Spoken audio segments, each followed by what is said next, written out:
I'm just going to introduce our guest today. We're very excited to have Sally Weintrobe joining us at the moment. Sally is one of the founder members of the Climate Psychology Alliance, and she's also the chair of the International Psychoanalytic Association's Climate Committee. She has just published a new book called Psychological Roots of the Climate Crisis, Neoliberal Exceptionalism and the Culture of Uncare.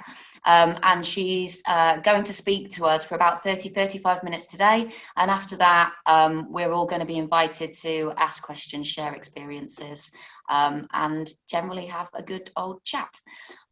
So I'm going to shut up with no further ado, because I don't have anything terribly interesting to say, and hand over to Sally. Thank you, Cree. I'm delighted to be here.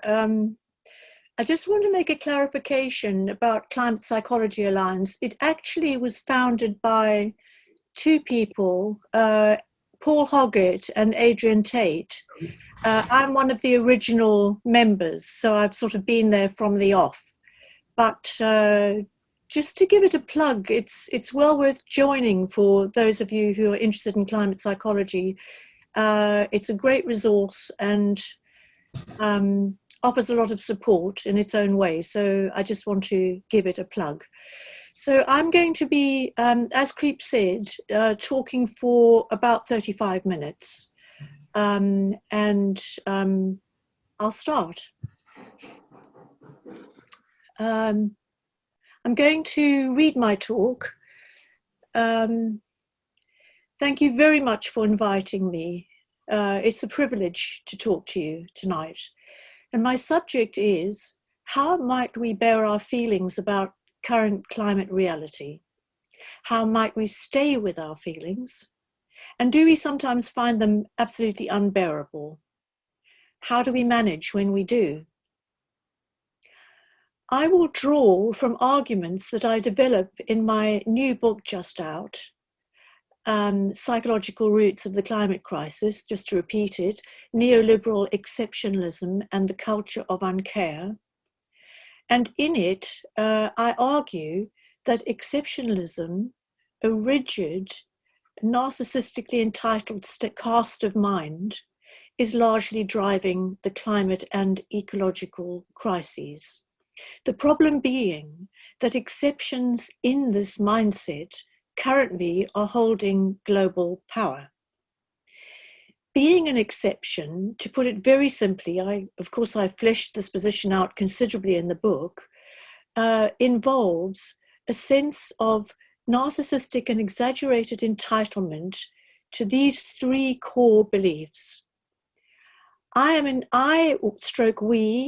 entitled to see myself as an ideal version of myself. We am entitled to whatever I want without limit. Also, we am entitled not to have to be troubled by the moral consequences of holding this position, because I'm ideal and because I'm worth it. So I'm also entitled to use omnipotent magical thinking to justify my position. That's essentially, in a very simple nutshell form, what being an exception involves.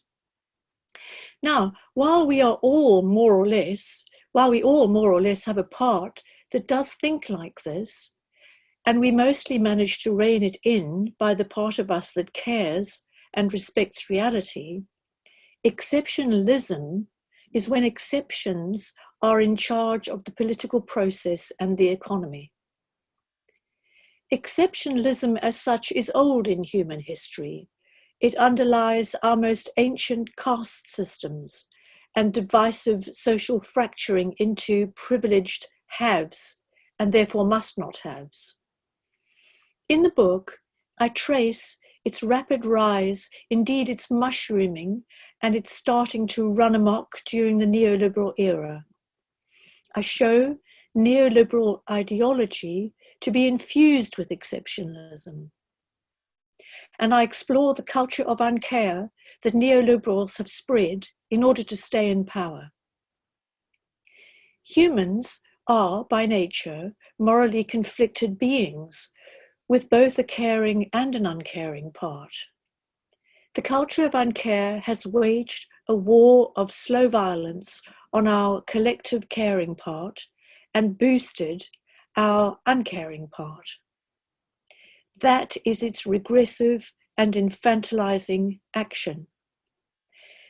Neoliberalism aggressively deregulates human minds as well as financial markets. Having explored this aggressive psychological deregulation in detail in the book, I turn to Care's work during the neoliberal age, arguing that Care is resurgent, powered by lively entitlement, which is very different to narcissistic entitlement, and it's brimming with creative solutions. While exceptionalism fractures common ground, Care seeks to repair it. While exceptionalism cannot hear suffering that it necessarily causes, or repair problems that it is responsible for, Care is up to these challenges. We now need Care's voice to advise governments, not lobbyists from the fossil fuel industry. Through its dominant culture, mass media, advertising, political framing, language framing, and the fostering of a group culture of uncare, exceptionalism seeds and grows fraud bubbles. We have witnessed fraud bubbles during the neoliberal era, an era that began when Reagan and Thatcher took power in the 1980s. The financial crash in 2008 was a fraud bubble bursting. Fraud bubbles are maintained through fostering a magical wonderland inside of which people feel entitled and justified to be exceptions, unconstrained by limits. Fraud bubbles encourage a state of mind in which limits can be apparently flouted without there being consequence or without any responsibility consciously felt. Indeed, neoliberal exceptions have whispered throughout the neoliberal era, cut regulation, cut care, and cut our ties to reality. That's the right way, and there's no alternative if we are to remain privileged exceptions. The tragedy is that in this state, people can cause colossal damage without realizing this is what they're doing. Because inside the bubble, all signs of damage are kept emotionally minimized and damped down, or they are not seen at all. All bubbles burst. They must do, as reality always wins in the end. Reality is, like death, the distinguished thing, as Henry James put it about death. The problem is that by the time bubbles burst, the damage that they have caused is immense. And we saw that with the financial crash. In the book, I argue that the climate bubble is by far the largest and the most consequential fraud bubble in human history. It relies on stealing a future from the less advantaged living now and stealing any future for all lives yet to come by taking all for now. If we return to my description of the mindset of the exception, this is unproblematic because I am entitled to see myself as ideal. I am entitled to whatever I like, and I am entitled to use magical thinking to make this position seem unproblematic. In the book, I argue that billions have been spent on boosting our inner exception and alienating us from the part that cares and would stand up to it. Some people say we humans are just selfish by nature, but if that were the case, this money would not have needed to be spent, and it would not have been spent. It was spent because people do care. The culture of uncare has played on people's genuine fragilities in perverse ways to boost omnipotent fantasy solutions and to undermine people's capacity to engage with reality and the hard, painful, ongoing work which that engagement entails. The culture of uncare has boosted the false belief we can live protected, squeaky clean and shiny in a bubble-wrapped zone. Crucially, it offers no support to people to help them to manage their feelings at seeing the harm the neoliberal economic model has caused to people, to planet, and to all living beings. Under neoliberalism, inequality has soared, and people have collectively been pushed steadily to beyond what they can bear. This has happened through a cumulative process that Rob Nixon called slow violence. It is the slow violence of having care eroded bit by bit by bit, and the cumulative effects of not being respected and valued, but rather gamed and exploited. One example of the gaming is as people feel increasingly anxious, overburdened, and ready to snap, their general sense of unwellness and stress is then commodified by a wellness industry that sells them products apparently to make them feel better. At this point, I will say something about human fragility.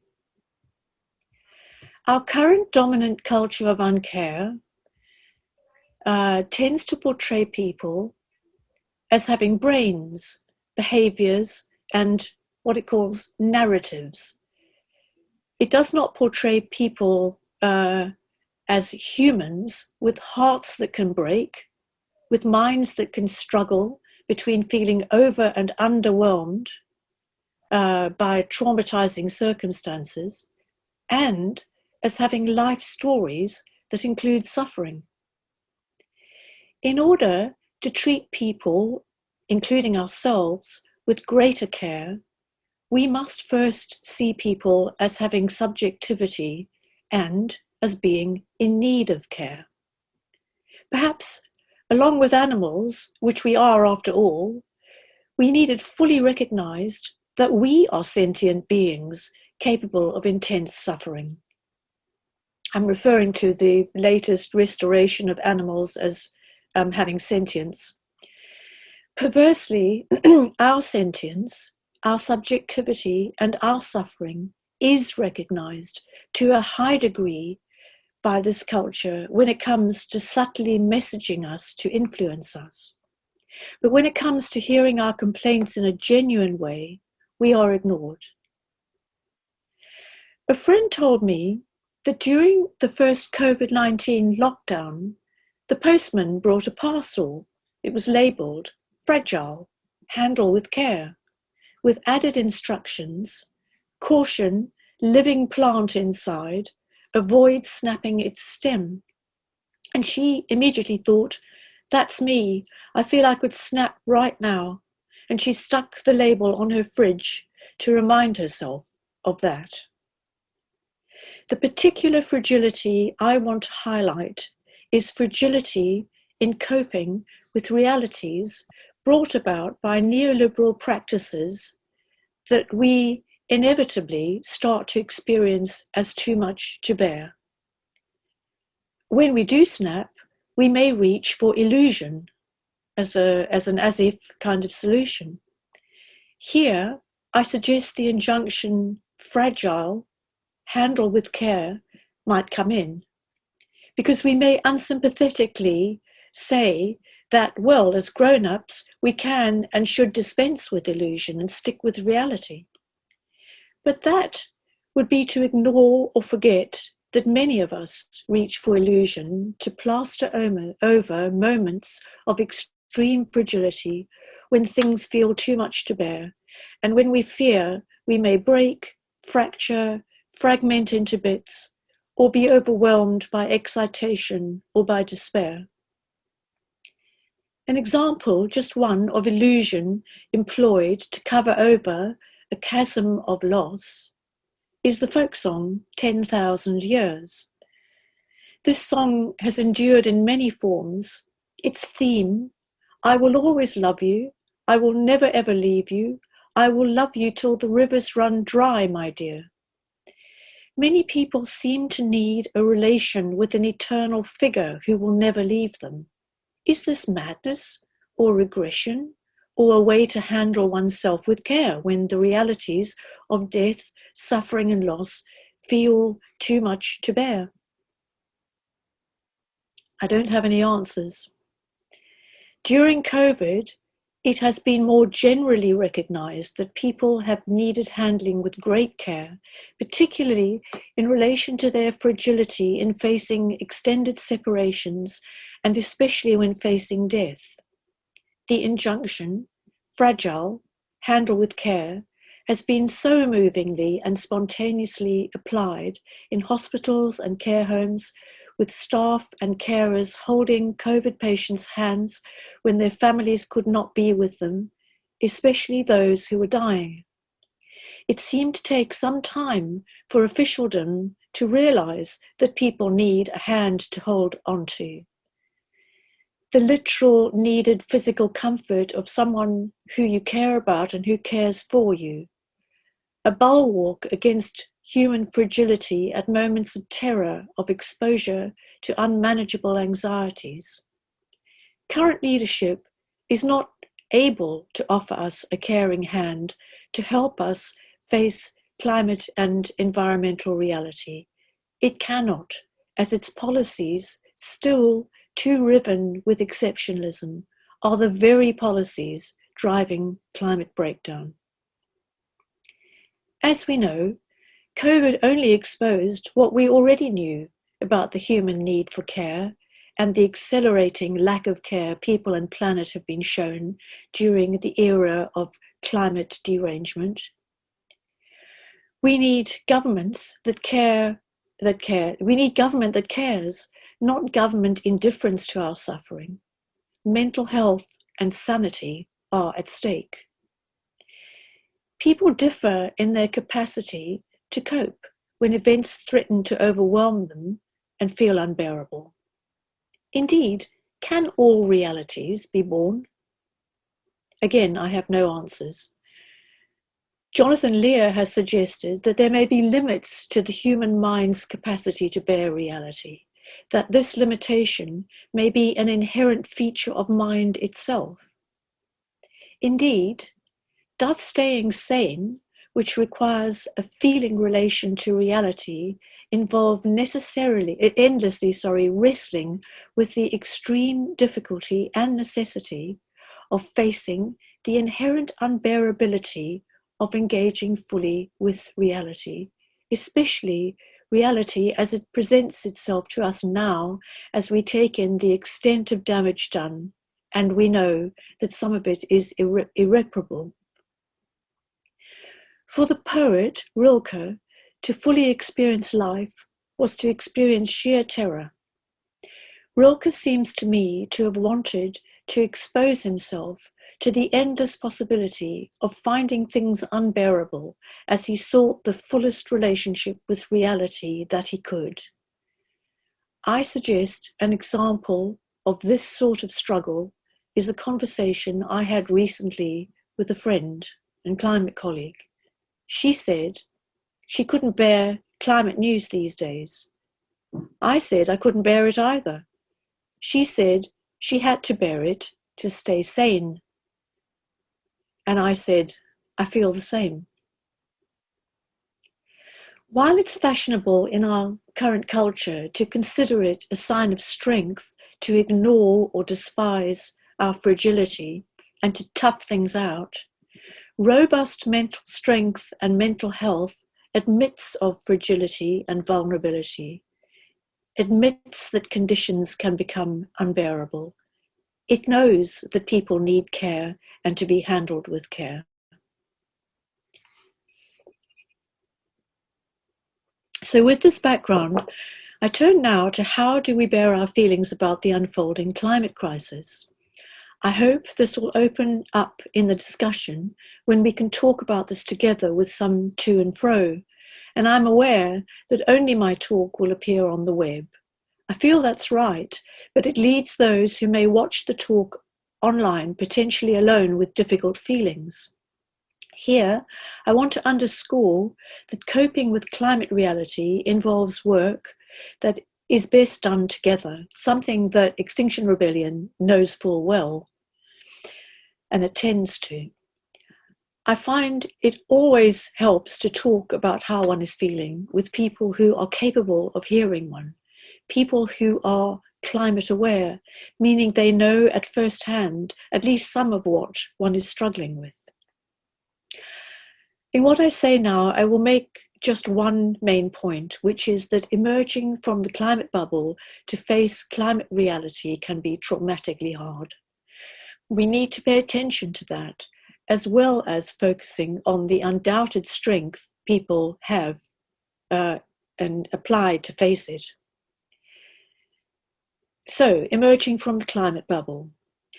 As I said, the climate bubble has served a particular sanitizing psychological function, which is to bleach violence, death, and suffering from the picture. The bubble is now bursting, and one sign of the climate bubble bursting is that more people are talking openly about the state of the climate. The psychoanalyst Hannah Siegel argued that to stay silent is a crime. It's the real crime, and I would add that the silence about climate has kept this bubble afloat long enough for the resulting damage to be staggering.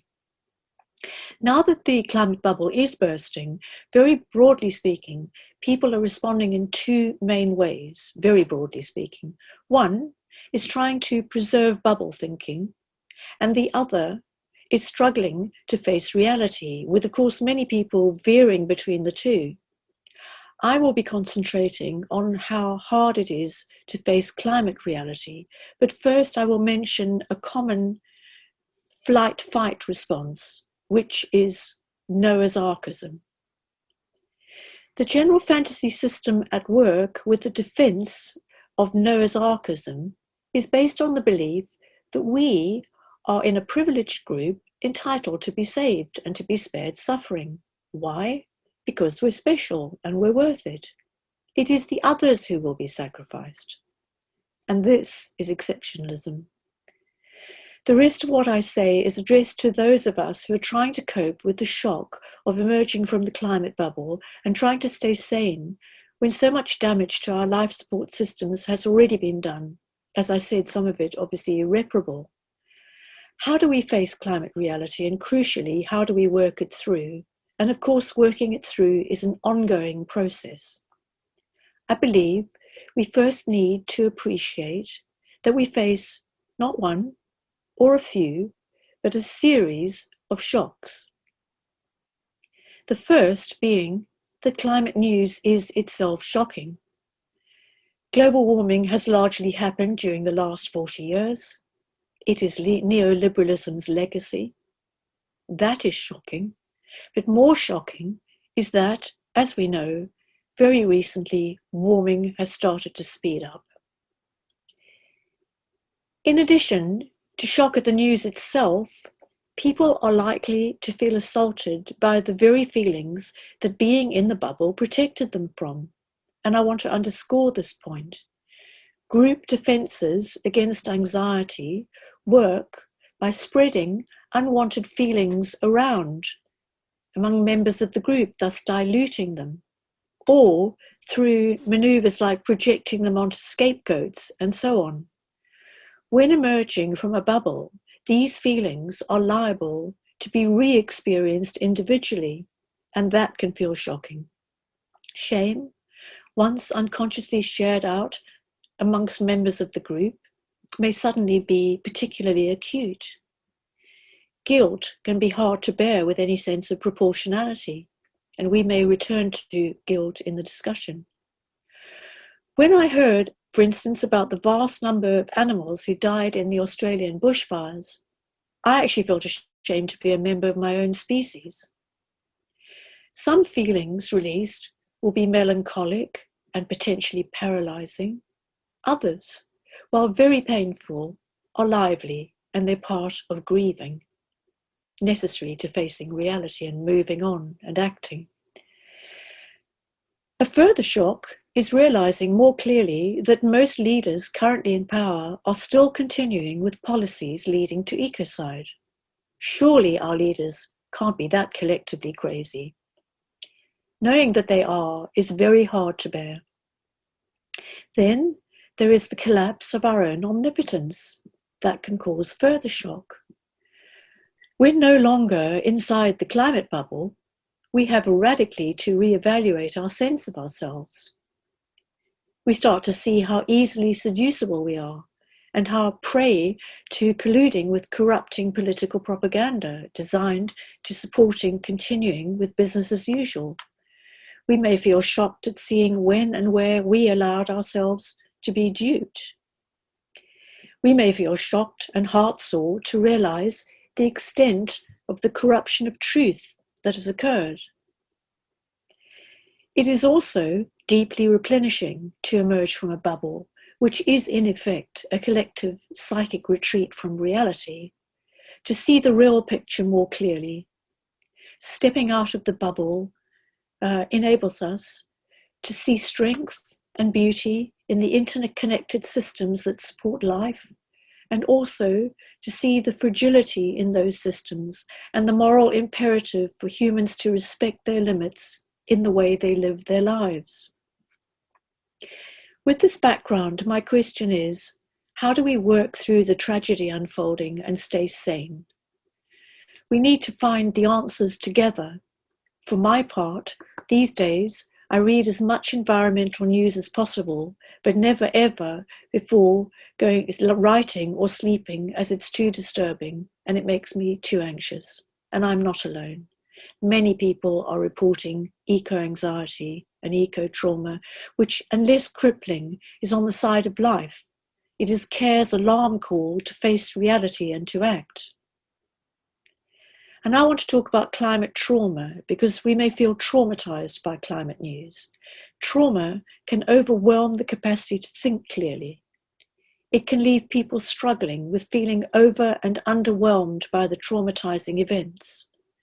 Traumatized people can find it harder to judge whom is to blame with any sense of proportion.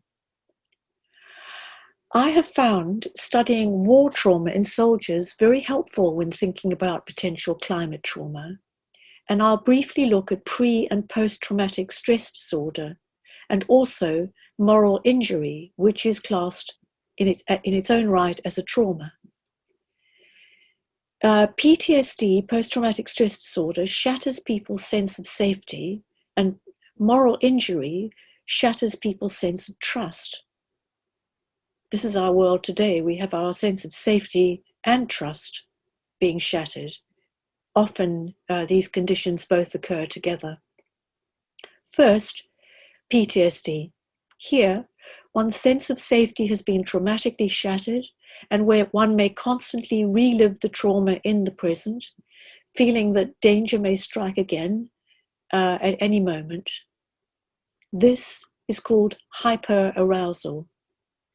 Many PTSD sufferers eventually convert hyperarousal into hyperconstriction, where all emotions, even pleasure, are toned down and experiences are avoided that might evoke any feelings of threat. To what extent are many of us vigilantly on the lookout for climate information and using hyperconstriction to protect our hearts and minds from overwhelm in traumatizing conditions? Then there's pre-traumatic stress disorder.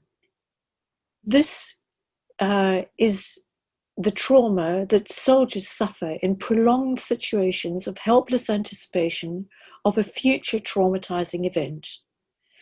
The psychiatrist Lies van Susteren sees our stress at anticipating impending climate breakdown as a form of pre-traumatic stress disorder. And, of course, right now, people across the world and climate refugees are already experiencing traumatic climate events, their situation worsened by COVID-19 and the added economic hardship it brings. When a journalist asked me, how do we tell people about the climate emergency without traumatizing them? I said, well, it's not easy to know how, but I firmly believe what matters is whether we give truthful pictures about the future as we can imagine it in a caring way, not in a careless, switched off way that does not relate to how people might be feeling. I now turn to moral injury, the violation of our sense of what's right. Studying stories of morally injured soldiers reveals this pattern: a sense of betrayal by a leadership that idealized the view and hid the truth, that lied, that devalued life and was casual about killing. The helplessness of feeling caught up in a vast machine that prevents one from acting with care and conscience. The collapse of one's inner ideals. Feeling one's own experience and sense of reality is brushed aside and does not count. This could be a description of what many people now report feeling about the economic and political world in which they live, one that inevitably generates a climate crisis. The global economy now structures how people live in ways that conflict with their ordinary human decency. Daily life for the more affluent, particularly in the global north, is fraught with moral dilemmas. Do I take the car, the bus, or the bike? Do I buy that book online from a company that employs people on 0 hours contracts? What do I do when nearly everything I buy comes wrapped up in plastic? My very way of living causes environmental and social damage. How do I live, then, with the guilt and shame of my participation? The actual suffering of moral injury is a sign of mental health, not disorder. It means one's conscience is alive. Staunching and repairing moral injury involves psychic work, facing remorse, seeking forgiveness, gaining new understanding of one's individual culpability, and being able to place that in a wider context. It is in these ways that shattered ideals can be rebuilt and what's right refound amid the scars. Judith Herman, who studied survivors of trauma, is one of a number who have argued, and I include the environmental movement as well, that social action serves as the strongest antidote to traumatic experience. It creates, in her words, an alliance with others based on cooperation and shared purpose. I believe that breaking with the current culture of uncare requires stopping colluding with this culture, and that requires a collective effort of working through grief, remorse, and a reshouldering of collective responsibility. And it matters greatly that this is undertaken in a general spirit of understanding and forgiveness. Thank you.